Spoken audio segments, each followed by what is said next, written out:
بسم الله والحمد لله والصلاة والسلام على رسول الله وعلى آله وصحبه ومن والاه أما بعد. On arrive maintenant à notre cours 19 dans Al-Mulakhas Al-Fiqhi de Cheikh Salih Al-Fawzan hafidhahullah ta'ala, et on est toujours dans Kitab Al-Talaq, le chapitre au sujet du divorce, et on arrive en particulier maintenant dans Babun fir Raj'a. Raj'a, c'est-à-dire lorsque quelqu'un a prononcé le divorce, une fois que la femme est dans sa période d'idda, il a le droit de la reprendre. Et le fait de reprendre la femme pendant la période d'idda, on appelle ça en arabe raj'a. Et on va expliquer donc les conditions et les règles qui sont reliées à cette question-là. Mais avant de rentrer dans le sujet, je voudrais juste en même temps clarifier une question par rapport à un frère qui m'a posé ça au dernier cours, au sujet du fait de rattacher le divorce à une condition ou à une... on a parlé de ça au dernier cours, quelqu'un qui rattache le divorce à une condition, qui dit si par exemple, il dit à sa femme, si tu fais telle chose, eh ben, tu vas être divorcé. Et que la femme elle le fait, donc ça compte. Et quelqu'un va poser la question, est-ce que quelqu'un peut revenir de ça? S'il a accroché ou rattaché le divorce à une condition, est-ce qu'il peut sortir de cette condition-là et comment il doit faire? Et j'ai posé la question à un parmi les mashayikh, et puis il m'a répondu en disant que la façon dont il revient de ça, il dit à sa femme, j'annule le divorce que j'avais attaché à la condition, à cette condition, donc j'annule ça. Et du moment qu'il mentionne ça à sa femme, donc ça veut dire que la condition, le divorce, parce que du moment que la condition ne s'était pas produite, donc le divorce n'a pas eu lieu. Donc s'il dit j'annule cette condition que j'avais mis attachée au divorce, alors donc dans ce cas-là c'est annulé. Ça veut dire que même si elle va le faire, elle va faire la condition, ça va pas avoir aucun effet parce que ça a été annulé.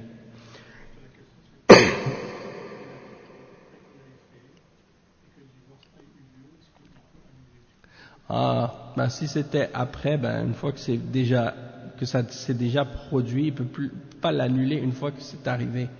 Il fallait qu'il l'annule avant que ça se produise. Naam. Bon, pour commencer maintenant par rapport à Ar-Raj'a, le Cheikh Al-Fawzan il dit Ar-Raj'a i'adatu mutallaqatin ghayra ba'inin ila ma kanat alayhi bighayri 'aqd wa daliluha al-kitab was-sunnah wa ijma' ahli al-'ilm. Donc la définition qui est donnée à propos de Ar-Raj'a, c'est de reprendre une femme qui a été divorcée, mais qui n'a pas été divorcée de manière définitive ou séparée complètement, parce qu'il n'y a pas eu il n'y a pas eu 3 divorces. C'est ça. Elle revient à l'état d'épouse, comme elle était avant que le divorce ait été prononcé, sans avoir à faire un nouveau contrat de mariage. Donc c'est comme si la femme qui est dans sa idda, il la reprend. Donc ça c'est ce qu'on appelle raj'a. Et la preuve que ça c'est légiféré, c'est dans le Coran, dans la Sunna et le consensus des ulama. Ensuite, il explique chacune de ces preuves-là individuellement ou bien chacune un après l'autre. Donc, il commence par les preuves du Coran.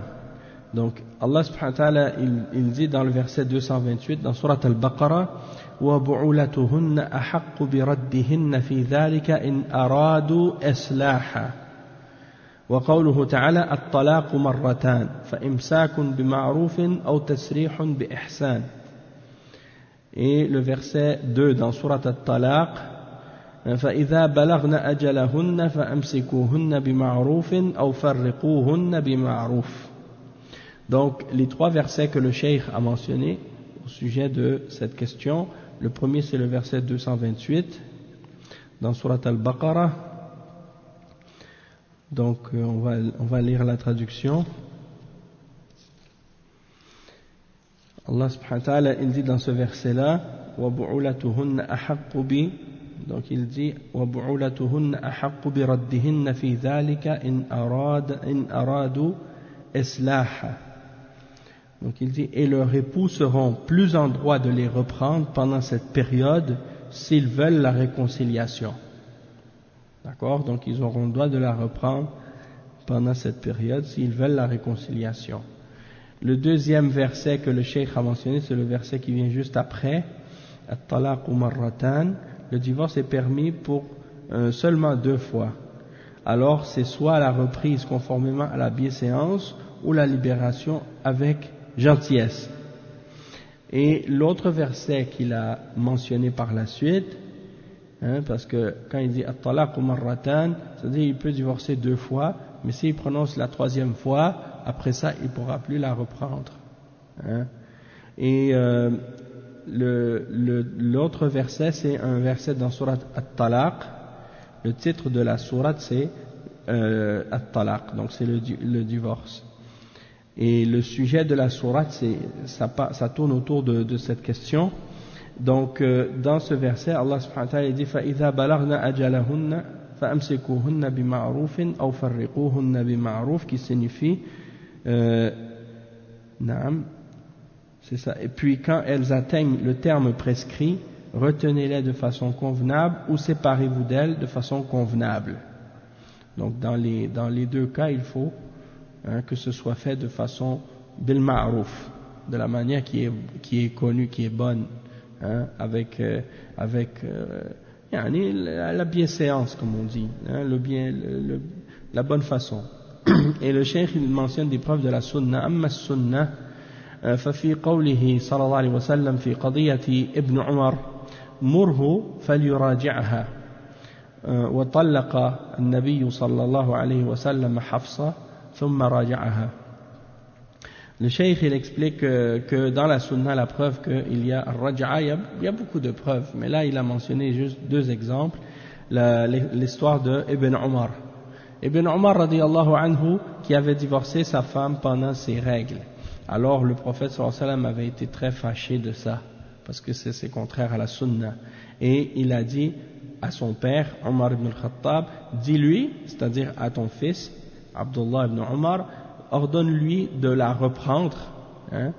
Et donc c'est ça, il a dit ordonne-lui de la reprendre. فَلْيُرَاجِعْهَا. Et ça c'est rapporté par Al-Bukhari et Muslim. Et également, qu'est-ce que le cheikh il mentionne aussi, que le prophète sallallahu alayhi wa sallam a divorcé Hafsa, la fille de Omar radiyallahu anhuma, et après il l'a reprise par la suite. Et ça aussi c'est rapporté par plusieurs narrateurs, Abu Daoud, An-Nasa'i, Ibn Majah, dans les chapitres du divorce.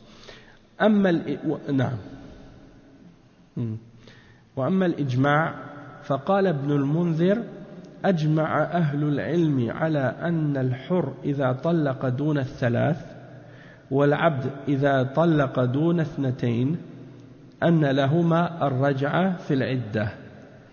Donc ici le cheikh il mentionne que selon le consensus, et le consensus a été rapporté ici par Ibn al-Munzir, qui a écrit un livre qui s'appelle Al-Ijma'. Dedans il mentionne les consensus des ulama. Et donc parmi les cas, il a mentionné ce cas-là, qui est que les ulama sont tous d'accord sur le fait que la personne qui est libre, si elle a divorcé moins que 3 fois, et la même chose pour l'esclave, sauf que lui, il a seulement le droit de divorcer 2 fois. Donc s'il a divorcé moins que 2 fois, eh bien il peut reprendre sa femme tant qu'elle est dans l'idda. D'accord? Donc ça c'est rapporté dans le livre Al-Ijma' de Ibn al-Munzir. Tu voulais dire quelque chose? Non. S'il a prononcé le divorce une fois puis qu'il la reprend pendant la idda, ça va compter pour 1. Même, non, s'il la reprend, parce qu'une fois qu'il apprend, en fait, le nombre de fois, quand on dit 3 fois, c'est-à-dire le nombre de fois qu'il peut prononcer le divorce.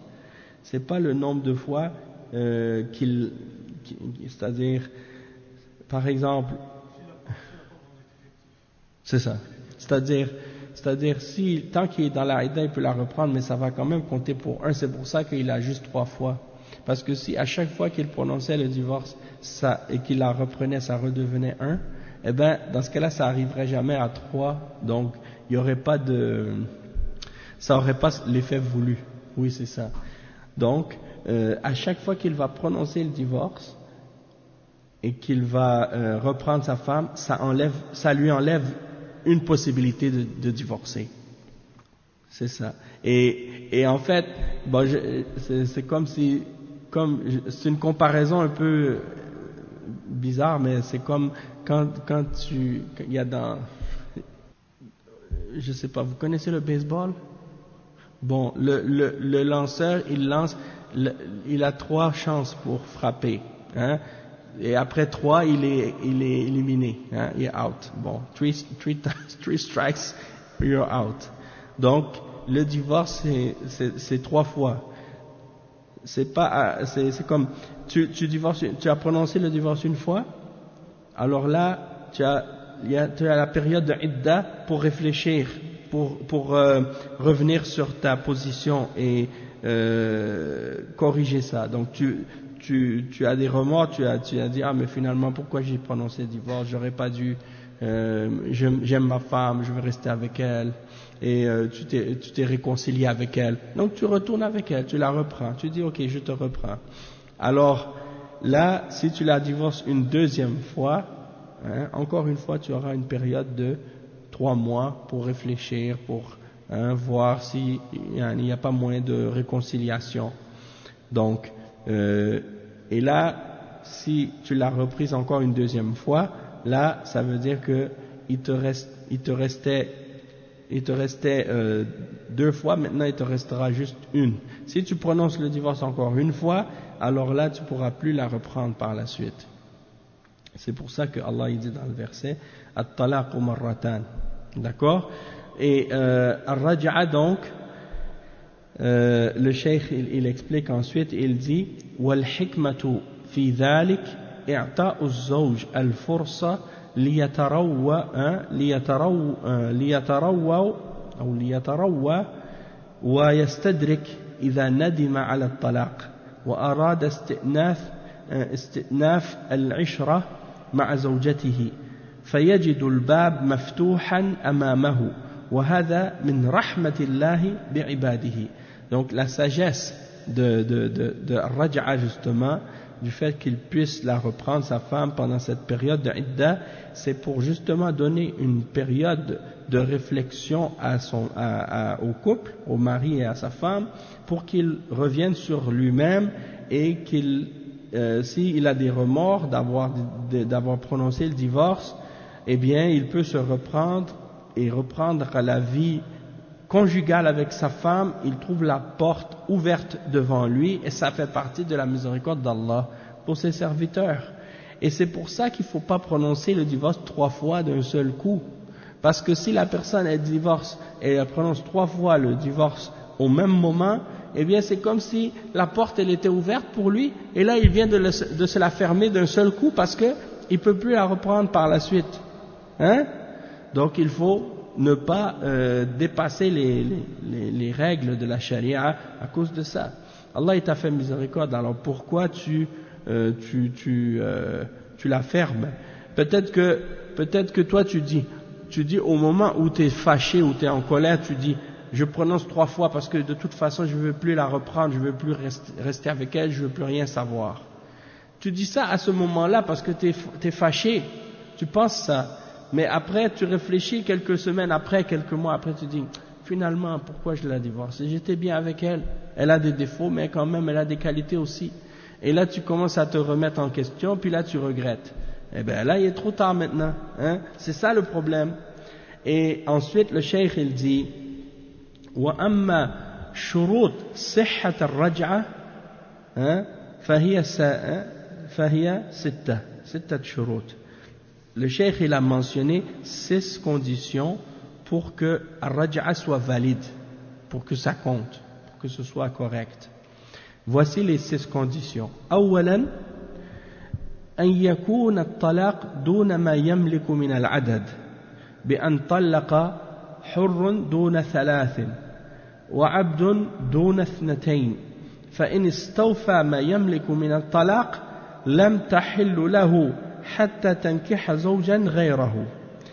Donc la première condition, c'est qu'il faut que le nombre de divorces, ou il faut que le divorce soit un nombre moins que le nombre de divorces qu'il possède. Si c'est une personne libre, il faut que ce soit moins que 3, et si c'est une personne esclave, il faut que ce soit moins que 2. Et si il a déjà, disons, dépassé ou utilisé le nombre de talaq qu'il possède déjà, eh bien, il n'aura plus le droit de la reprendre jusqu'à ce qu'elle ait épousé un autre homme, autre que lui. Deuxièmement, الشرط الثاني أو ثانيا أن تكون المطلقة مدخولا بها فإن طلقها قبل الدخول فليس له رجعة لأنها لا عدة عليها لقوله تعالى يا أيها الذين آمنوا إذا نكحتم المؤمنات ثم طلقتموهن من قبل أن تمسوهن فما لكم عليهن من عدة تعتدونها فمتعوهن وسرحوهن سراحا جميلا.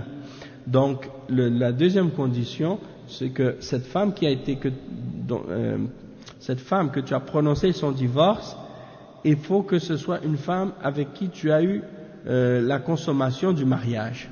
S'il n'y a pas eu la consommation du mariage et que tu l'as divorcée avant d'avoir consommé avec elle le mariage et avant de t'être isolé avec elle, alors dans ce cas-là, il n'y a pas de raj'a. Pourquoi? Parce que la femme avec laquelle tu n'as pas consommé le mariage, tu t'es pas isolé avec elle, elle n'a pas d'idda à respecter. Et ça c'est mentionné dans le verset 49 dans Surat Al-Ahzab. Verset 49 dans Surat Al-Ahzab, et je vais vous lire la traduction de ce verset-là. Allah subhanahu wa ta'ala, il dit dans ce verset ce qui signifie: ô vous qui croyez, quand vous mariez des croyantes et qu'ensuite vous divorcez d'avec elles avant de les avoir touchées, c'est-à-dire avant d'avoir consommé le mariage, vous ne pouvez leur imposer un délai d'attente, c'est-à-dire elles n'ont pas d'idda. Donnez-leur donc leur jouissance d'un bien et libérez-les par un divorce sans préjudice. Et ensuite la troisième condition, الشرط الثالث أن يكون الطلاق بلا عوض فإن كان على عوض فلا تحل له إلا بعد عقد جديد برضاها لأنها لم تبذل العوض إلا لتفتدي نفسها منه ولا يحصل مقصودها مع ثبوت الرجعة. Donc il faut comme troisième condition que le divorce n'ait pas été fait avec un échange ou une compensation, c'est-à-dire que l'homme ne l'a pas divorcé en échange d'une compensation en retour, comme par exemple lorsque la femme elle demande un khul', quand elle demande le khul', une fois que le mari l'a divorcé en échange d'une compensation, eh bien à ce moment-là il ne pourra pas la remarier excepté avec un nouveau contrat de mariage, d'accord? Parce que la femme, étant donné qu'elle a donné une compensation pour se libérer de cet homme-là, eh bien, si l'homme avait malgré tout le droit de la reprendre, eh bien, le but d'avoir donné une compensation pour se libérer de cet homme-là n'aurait pas de sens. Donc, si le divorce a été fait avec une compensation, eh bien l'homme n'a pas le droit de la reprendre à ce moment-là. Il doit faire un nouveau mariage s'il veut se remarier avec elle, si elle est satisfaite et d'accord de ça. رابعا, la quatrième condition, أن يكون النكاح صحيحا أما إن طلق في نكاح فاسد فليس له رجعة لأنها تبين بالطلاق. Donc le cheikh il dit que comme quatrième condition, il faut que le mariage à la base ait été un mariage qui est valide. Si c'était un mariage qui est invalide, ou corrompu, c'est-à-dire qui ne respecte pas les conditions, alors dans ce cas-là, il n'y a pas de retour, il ne peut pas la reprendre, parce que par ce divorce-là, elle est séparée d'une séparation complète. Cinquième condition, أن تكون الرجعة في العدة لقوله تعالى وبعولتهن أحق بردهن في ذلك أي يعني أولى برجعتهن في حالة العدة. Donc il dit que la cinquième condition c'est que lorsqu'il la reprend, il faut que ce soit pendant la idda. Si sa idda est terminée, c'est la période de 3 menstrues, donc 3 mois. Donc si la idda est terminée, eh bien dans ce cas-là, il ne peut plus la reprendre. Et Allah subhanahu wa ta'ala dit dans le verset du Coran 228 dans Surat Al-Baqarah وَبُعُولَتُهُنَّ أَحَقُّ بِرَدِّهِنَّ فِي ذَلِكَ, c'est-à-dire leur époux mérite plus de les reprendre, de pouvoir les reprendre fi dhalika, c'est-à-dire dans cette période, lorsque c'est dans la période d'Idda. Et ça veut dire que si la période d'Idda est finie, il ne peut plus la reprendre. Il faut qu'il fasse un nouveau contrat de mariage par la suite. Et une chose aussi que le cheikh il va mentionner plus tard aussi, c'est que si par exemple il la reprend, s'il la divorce, par exemple il l'a divorcée une fois et que la idda est terminée et qu'il veut la remarier, et bien quand il va la remarier, eh bien il va la remarier avec le nombre de divorces qui lui reste. Ça ne revient pas à 0.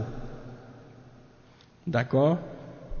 Donc s'il avait divorcé une fois, eh bien si la idda était finie et qu'il se remarie à nouveau avec un nouveau contrat avec elle, mais il retourne avec elle, il lui reste 2 divorces, pas 3. Pourquoi? Parce que il y en a un qui avait déjà été utilisé. Tandis que s'il avait divorcé 3 fois, puis qu'il s'était séparé d'elle et qu'elle s'était remariée avec un autre homme, puis que lui, il décide par la suite, une fois que cet homme-là l'a divorcé, de la reprendre, là, il retourne à 0. D'accord? Parce que il a déjà, il a été séparé d'elle complètement. Et là, s'il la remarie, eh bien, ça retourne à 0 dans ce cas-là. Après, la condition numéro 6, أن تكون الرجعة منجزة فلا تصح معلقة كما لو قال إذا حصل كذا فقد رجعتك. Donc ça c'est un exemple que on n'a pas le droit de rattacher la raj'a à une condition. C'est-à-dire qu'on ne peut pas faire avec la raj'a de la même manière qu'on fait avec le divorce, de rattacher le divorce à une condition. Ça, on peut rattacher le divorce à une condition, mais on ne peut pas rattacher raj'a avec une condition. Donc, par exemple, il faut que tu la reprennes directement et non pas que tu l'attaches à une condition, comme si tu dis, si telle chose se produit, je te reprends. Non, il faut que tu la reprennes. Soit tu la reprends, soit tu la reprends pas. Que tu la reprends pas. Tu ne vas pas rattacher ça à une condition. Il dit, وَهَلْ يَشْتَرِطُ أَنْ يَقْصُدَ الزَّوْجَانِ بِالرَّجْعَةِ الْإِصْلَاحِ قال بعض العلماء يشترط ذلك لأن الله قال إن أرادوا إصلاحا وقال شيخ الإسلام ابن تيمية لا يمكن من الرجعة أو لا يمكن من الرجعة إلا إن أراد إصلاحا وإمساكا بمعروف. وقال بعض الآخر لا يشترط ذلك لأن الآية إنما تدل على التحضيض على الإصلاح والمنع من الإضرار لا على اشتراط ذلك والقول الأول أظهر والله أعلم. Donc le cheikh il pose la question, est-ce que c'est une condition pour que les deux époux reprennent la vie conjugale et que l'homme reprenne sa femme pendant la idda? Est-ce que parmi les conditions il faut qu'ils soient d'accord pour se réconcilier? Il faut qu'il y ait une réconciliation entre les deux, hein? Et le cheikh il mentionne que certains ulama ont mis ça comme condition pour qu'ils puissent retourner ensemble. Pourquoi? Parce que Allah subhanahu wa ta'ala dit dans le verset in aradu islaha, le verset 228, in aradu islaha, si ils veulent tous les deux une réconciliation. Donc s'ils ne veulent pas de réconciliation, pourquoi ils vont retourner ensemble? Hein? Ça veut dire que les problèmes vont revenir la même manière qu'ils étaient. Et Cheikh l'Islam Ibn Taymiyyah a dit justement par rapport à ça, ils ne doivent pas être permis de la reprendre, excepté s'il veut excepté s'il veut une réconciliation, hein, et la reprendre dans le bien, hein, et la traiter de manière correcte, de manière convenable. D'autres ulama ont dit non, c'est pas une condition parce que le verset il incite seulement à faire la réconciliation, donc c'est pas une condition. Et le verset incite la réconciliation et ne pas faire de tort à la femme, et non pas de prendre ça comme une condition. Mais le Cheikh Al-Fawzan il dit mais la première position est plus apparente, plus claire, hein, qu'il faut qu'il y ait l'intention de se réconcilier pour qu'il puisse reprendre sa femme. Après le cheikh il dit de quelle manière se produit la raj'a, de quelle façon il reprend sa femme, comment il doit faire. Et le cheikh il mentionne qu'il y a deux façons, hein, deux façons. tahsulu raj'a bilafz raja'tu imra'ati wa nahwi dhalik مثل رددتها وأمسكتها وأعدتها وما أشبه ذلك. Donc c'est-à-dire le mari il va reprendre sa femme avec une parole, il va prononcer une parole, il va dire par exemple je reprends ma femme, ou bien il va dire je la retourne, ou je la garde, ou je la prends, ou donc des paroles dans ce sens-là, d'accord. Et il dit également وتحصل الرجعة أيضا بوطئها إذا نوى به الرجعة على الصحيح. Il dit également on peut considérer qu'il l'a reprise s'il décide d'avoir un rapport intime avec elle. Donc s'il a un rapport sexuel avec elle, ça c'est considéré comme l'ayant repris à ce moment-là. Donc si elle est dans sa idda, elle va avoir, s'il a un rapport avec elle pendant sa idda, eh bien ça veut dire qu'il l'a reprise. Et on va expliquer les détails à propos de ça. Il y a des choses que les gens ignorent beaucoup à propos de la période de idda et à propos de cette période, qu'est-ce que la femme doit faire, puis ar-raj'a, beaucoup de gens ils ignorent les choses comme ça. Donc le cheikh il va les expliquer, vous allez voir. Il dit وإذا راجعها فإنه يسن أن يشهد على ذلك وقيل يجب الإشهاد لقوله تعالى وأشهدوا ذوي عدل منكم في سورة الطلاق وهو رواية عن الإمام أحمد وقال الشيخ تقي الدين لا تصح الرجعة مع الكتمان بحال. Donc il dit il faut que s'il la reprend sa femme qu'il prenne des témoins pour leur dire qu'il l'a reprise. Et même certains ulama ont dit il faut absolument, c'est obligatoire qu'ils prennent les témoins pour ça. Hein? Combien de témoins? Donc dans le verset ça mentionne 2 témoins. Dhawai adlin minkum. Donc oui, 2 témoins hommes, de prendre 2 témoins hommes honnêtes, fiables, hein, et justes parmi vous. Ça c'est le verset 2 dans Surat At-Talaq. Et une des narrations de l'imam Ahmad mentionne ça, et Cheikh Taqiyuddin, c'est-à-dire Ibn Taymiyyah, il dit, et la raj'a ne va pas être valide s'il la cache, s'il la cache. Donc, la raison de ça, une des raisons de ça, pourquoi c'est important, c'est parce que s'il la reprend puis il le dit pas, après il la divorce encore, les gens ils vont pas comprendre, est-ce qu'il l'a divorcée ou est-ce qu'il l'a reprise, ou est-ce qu'il a, combien de divorces il reste, ça va pas être clair. Donc s'il divorce, il mentionne ça à des témoins, s'il la reprend, il mentionne ça aussi aux témoins, comme ça on va savoir, et s'il y a un problème au niveau du nombre ou quoi que ce soit par la suite, eh bien, il y aura des gens qui pourront témoigner, oui, on est au courant, il a divorcé telle fois, il a reprise par la suite à tel moment, et ainsi de suite, et oui, et c'était pendant la idda, c'était pas après, donc il y aura des témoins. Donc ça c'est important, parce qu'il y a des gens, ils prennent pas de témoins. Ils divorcent, ils reprennent, ils divorcent, ils reprennent, ils divorcent, ils reprennent, et des fois ça fait comme 4, 5, 6 fois comme ça, et il est plus marié, il a même plus le droit d'être avec cette femme, mais il reste avec elle quand même. Il dit, mais j'ai des enfants avec elle, donc je ne veux pas la laisser, alors qu'il vit dans le zina avec sa femme. C'est pas ça, c'est même plus sa femme. Oui, c'est ça, exactement. Donc ça, c'est pas une excuse pour rester avec une femme qui n'était pas licite. Donc tu avais juste à y réfléchir auparavant. Allah musta'an. Les gens, c'est parce que les gens, ils prennent pas ces choses-là au sérieux, malheureusement. Après, le cheikh, il explique, il dit, والمطلقة الرجعية زوجة ما دامت في العدة لها ما للزوجات من نفقة وكسوة ومسكن وعليها ما على الزوجة من لزوم المسكن وتتزين له لعله يراجعها ويرث كل منهما صاحبه إذا مات في العدة وله السفر والخلوة بها وله وطئها. Tu vois?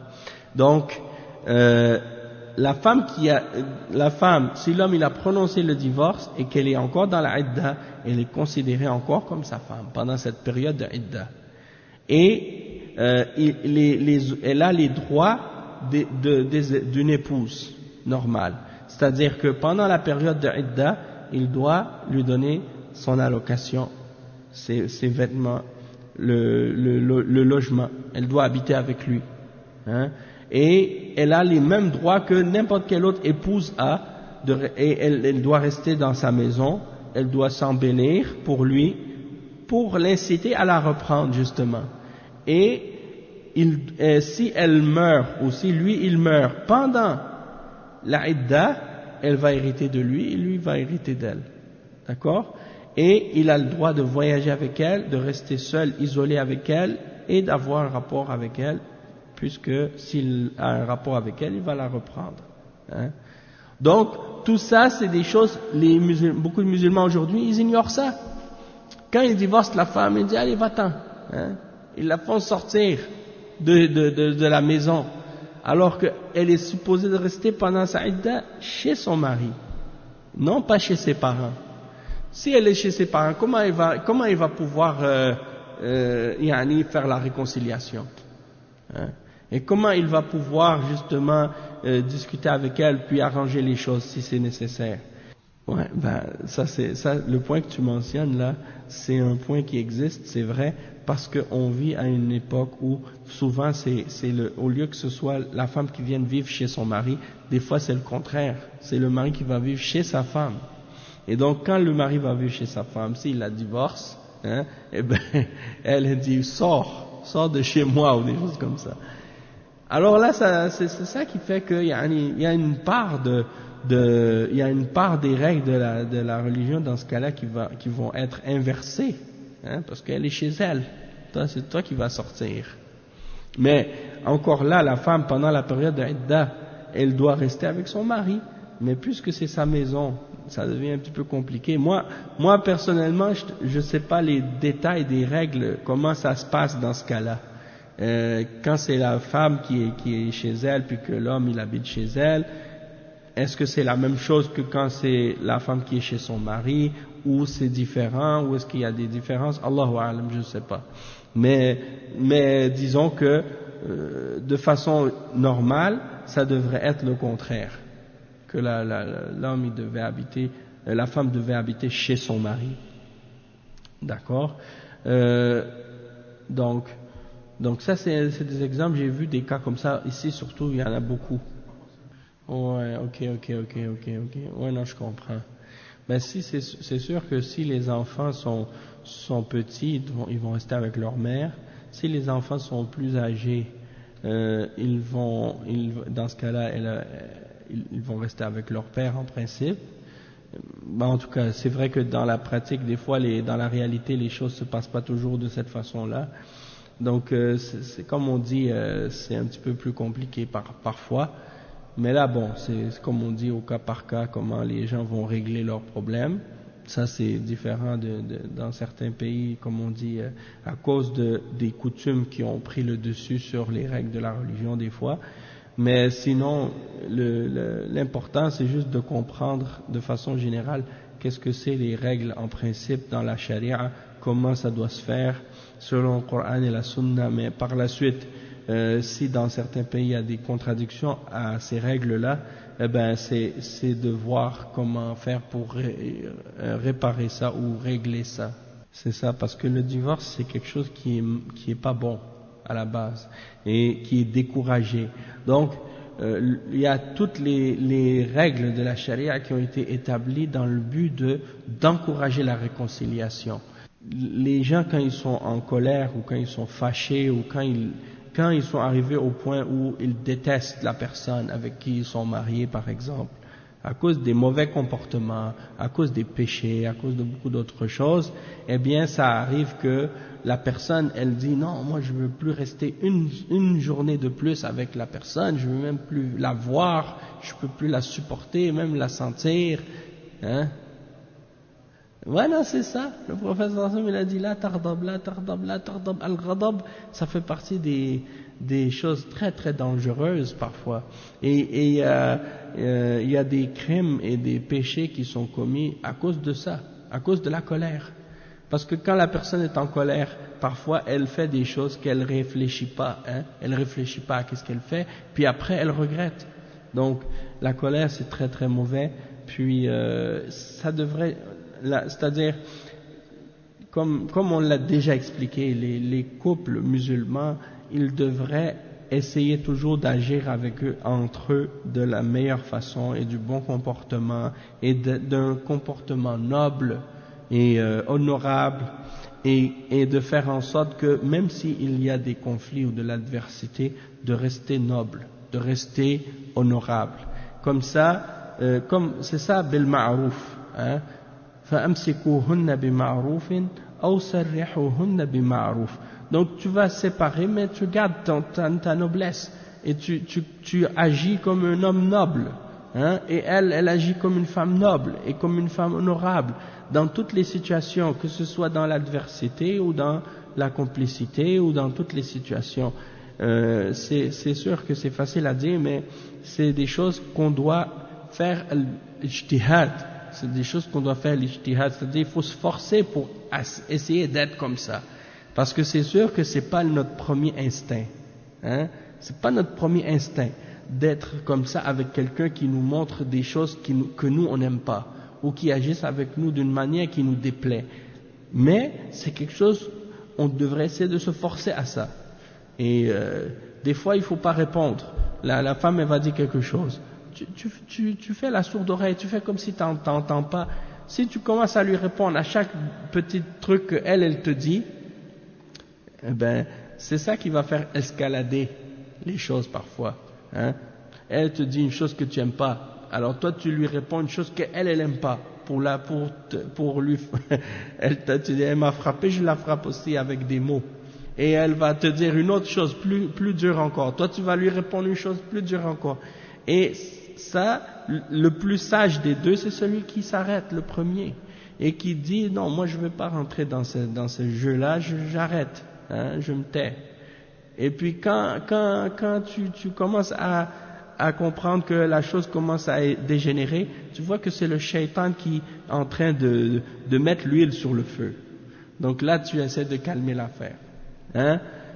Ala kulli hal, yani, ça c'est des tests, hein? C'est des épreuves de la vie. Et donc, le cheikh il dit ensuite, donc lorsqu'il est avec cette femme-là, comme j'ai expliqué, il a le droit de voyager avec elle, rester avec elle. Après il dit وَيَنْتَهِي وَقْتُ الرَّجْعَةِ بِانْتِهَاءِ الْعِدَّةِ إِذَا طَهَرَتْ الرَّجْعِيَّةِ مِنَ الْحَيْضَةِ الثَّالِثَةِ لَمْ تَحِلُّ لَهُ إِلَّا بِنِكَاحٍ جَدِيدٍ بِوَلِيٍّ وَشَاهِدَيْ عَدْلٍ ولمفهوم قوله تعالى وبعولتهن أحق بردهن في ذلك أي في العدة. فمفهوم الآية أنها إذا فرغت عدتها أو عدتها نعم إذا فرغت عدتها لم تبح إلا بعقد جديد بشرطه، وإذا رجعها في العدة رجعة صحيحة مستوفية لشروطها لم يملك من الطلاق إلا ما بقي من عدده. Donc c'est ça, le cheikh il explique, il dit donc le temps de la raj'a il termine avec la terminaison de la idda. Le temps de la permission de raj'a il s'arrête et il finit avec la fin de la idda de la femme, et c'est lorsqu'elle s'est purifiée de sa troisième règle, de sa troisième période de menstru. Donc à partir de ce moment-là, elle ne sera pas permis, il sera pas permis pour lui de la reprendre, hein, et elle sera illicite pour lui, excepté si elle s'est remariée avec un mariage nouveau, hein, c'est-à-dire si elle a terminé sa idda et elle s'est purifiée de la troisième période de menstru, il pourra pas la reprendre, il faudra qu'il fasse un nouveau mariage avec le wali, les deux témoins, comme la première fois qu'il s'est marié avec elle. Et des fois les awliya, les parents des filles, ils connaissent pas les règles de la charia. Les awliya, c'est-à-dire les tuteurs des filles ou les parents des filles. Donc le père de la fille, que son mari il a prononcé divorce une fois et elle a terminé sa idda, elle est là à partir de cette période-là, elle rentre chez son père ou chez sa famille. Puis là le mari il parle avec sa femme, il dit écoute, je pense que je voudrais qu'on se remarie encore. Et là la femme elle dit ok je suis d'accord. Donc le mari il vient voir le père pour demander sa main encore à nouveau, puis le père il comprend rien parce qu'il dit mais c'est comme si mais c'est ta femme, comment ça tu viens pour me demander sa main encore une fois? Parce qu'ils connaissent pas les règles en fait de la charia. Donc il faut parfois leur expliquer, tu vois, c'est un petit peu compliqué parfois.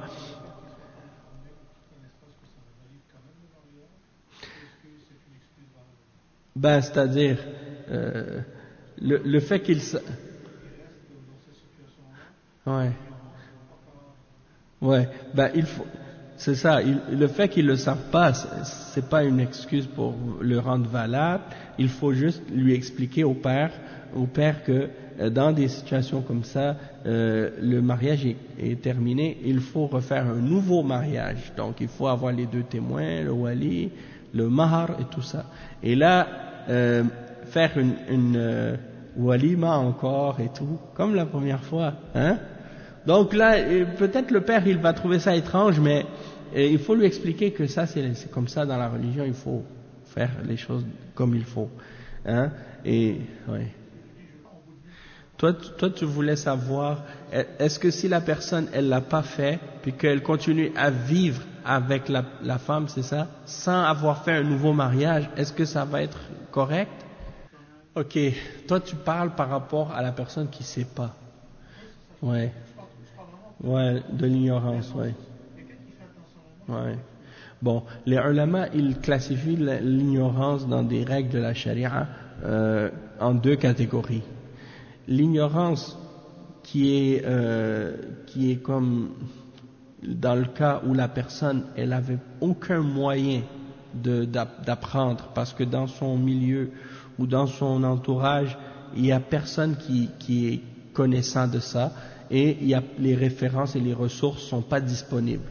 Dans des cas comme ça, la personne elle fait des choses, peut-être elle fait par ignorance, elle va être excusée parce que l'ignorance fait partie des choses que la charia considère comme étant une excuse pour même que quelqu'un qui fait un péché, il savait pas que c'était un péché, il est même pas considéré comme un pécheur dans ce cas-là. Pourquoi? Parce qu'il savait même pas. Hein? Mais c'est dans le cas de la personne qui n'a pas les connaissances à portée de la main. Il n'a pas les références disponibles autour de lui pour avoir la connaissance de ces choses-là. Et il n'y a personne qui est autour, qui est au courant, qui peut lui donner cette information-là. Dans ce cas-là, il sera excusé.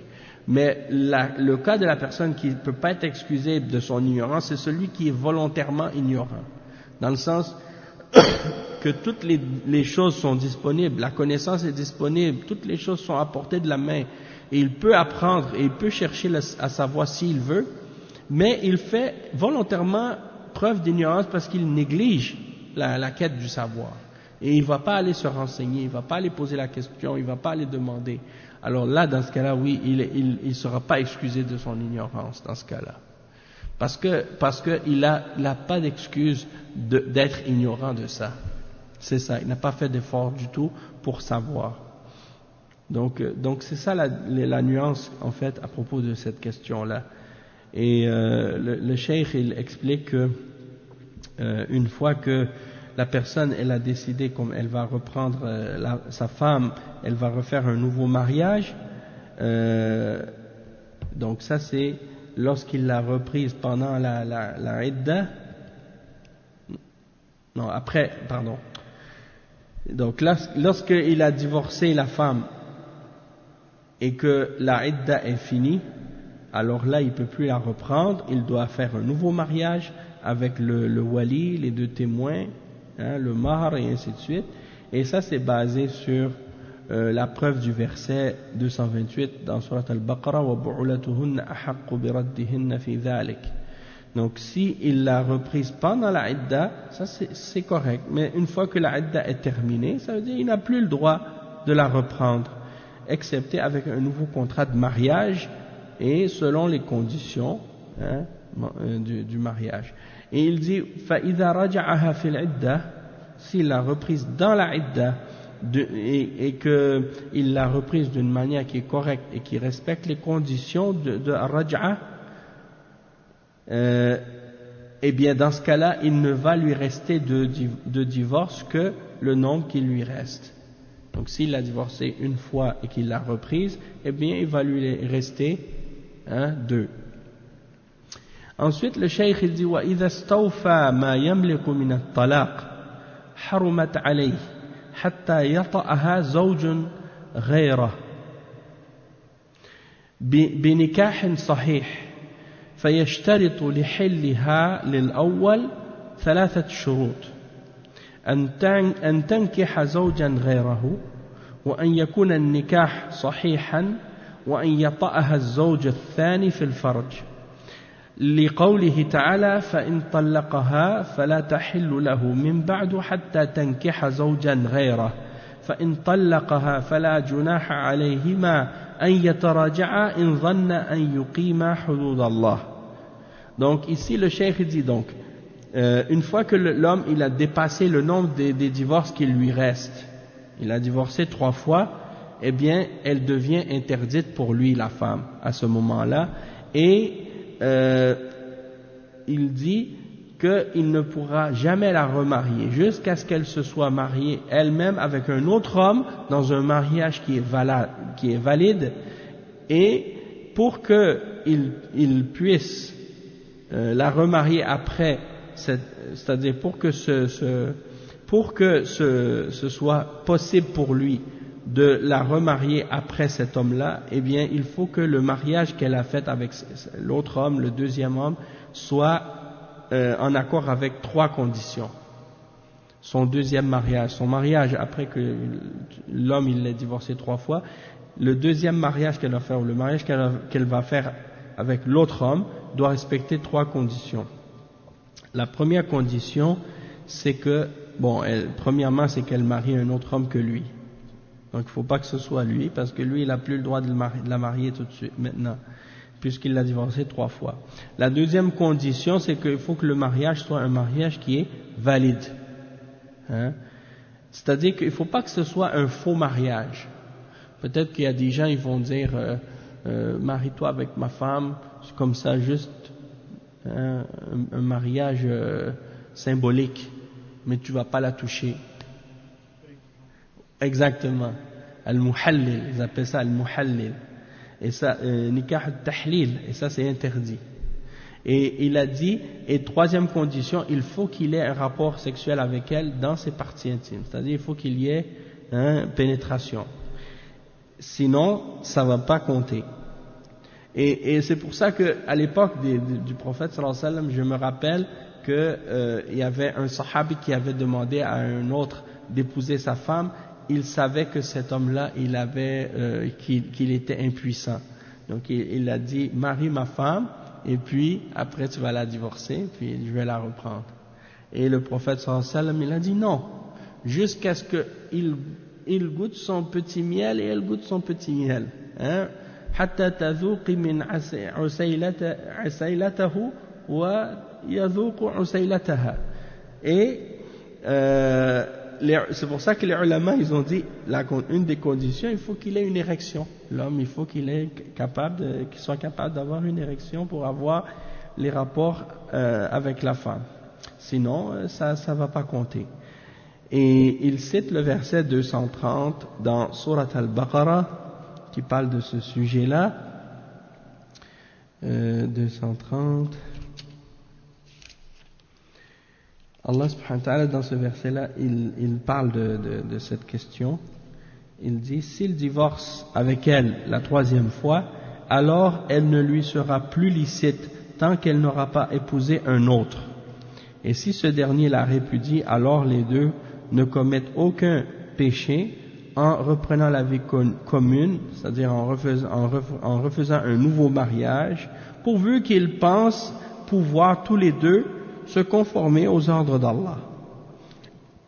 Donc ça c'est le verset. Ensuite le cheikh il mentionne les paroles de l'imam Ibn al-Qayyim à ce sujet-là qui résume le sujet.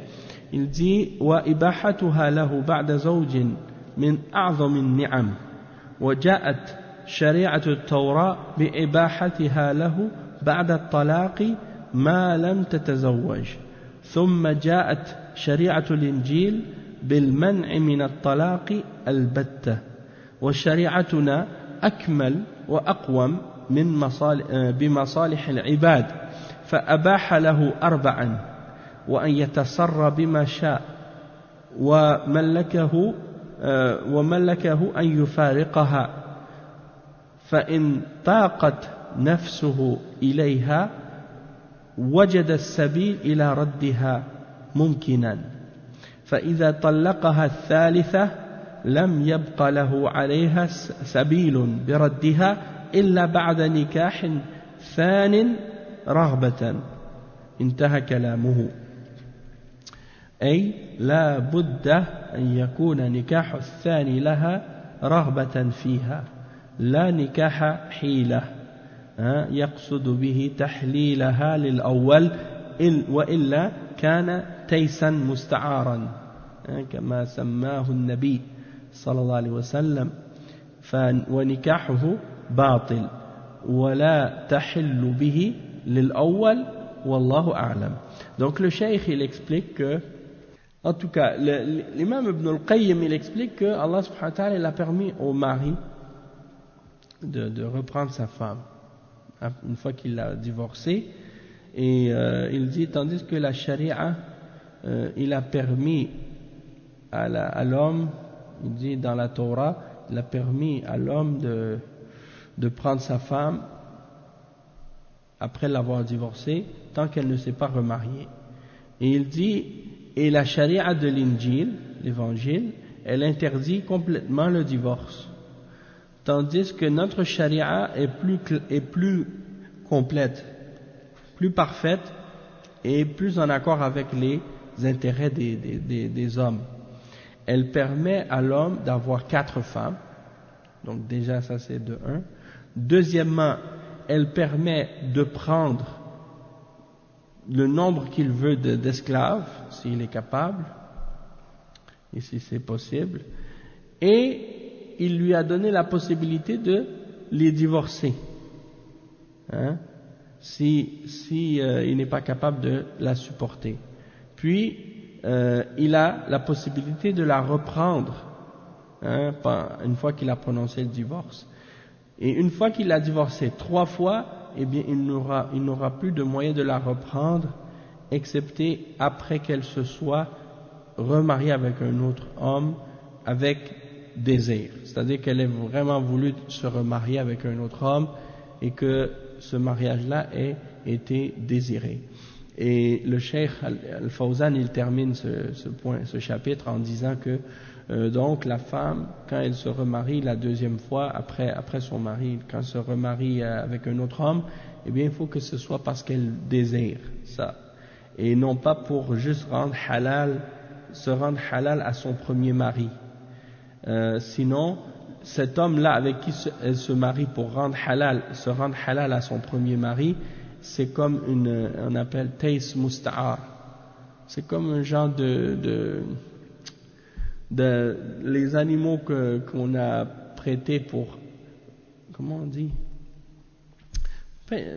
c'est comme un tays, c'est le bouc, le bélier, un bélier qu'on a emprunté à quelqu'un, oui c'est ça, pour la procréation, c'est ça.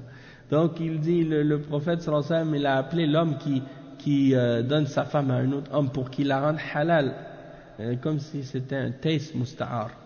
C'est une comparaison qu'il a donnée comme ça, puis il a dit que ce mariage-là sera batil, sera même pas valide, et donc elle sera pas plus licite au premier en ayant utilisé ce genre de ruse-là.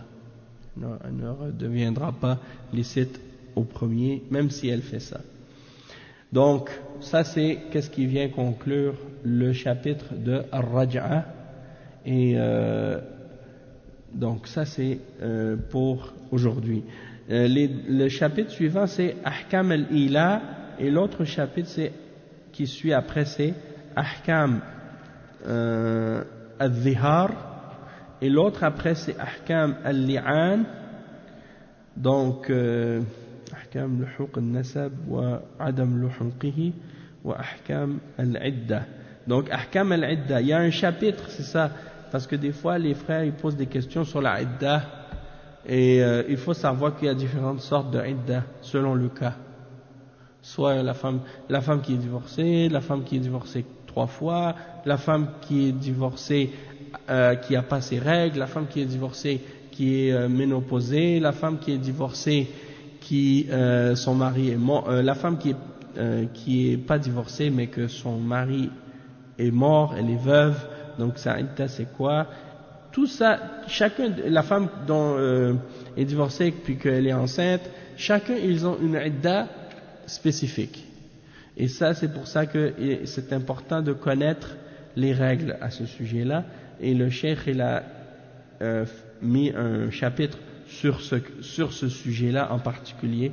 Donc on voit comment les fuqaha, alhamdulillah, ils ont bien divisé les sujets, bien clarifié les questions, chaque question dans un chapitre séparé, et même s'il en a parlé de façon résumée dans un chapitre, eh bien il en parle plus en détail par la suite, comme aujourd'hui. Ar-Raj'a, on avait déjà parlé de Ar-Raj'a dans les chapitres précédents, sauf que ce chapitre-là, il a vraiment plus élaboré les détails. Donc on va s'arrêter ici pour aujourd'hui, Inch'Allah. Subhanakallahumma wa bihamdika ashhadu an la ilaha illa ant astaghfiruka wa atubu ilayk. Wa sallallahu wa sallam ala nabiyyina Muhammad wa ala alihi wa sahbihi ajma'in. Wassalamu alaykum wa rahmatullahi wa barakatuh. وإياكم إن شاء الله.